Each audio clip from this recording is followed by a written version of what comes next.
புலியின் தோலை இடையில் அணிந்த புனித கடலே போற்றி. சிவவோம் நம சிவாய.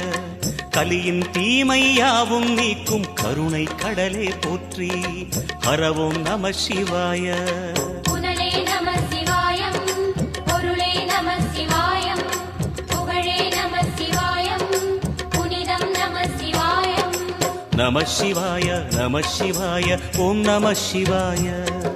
நம சிவாய நம சிவாய ஓம் நம சிவாய.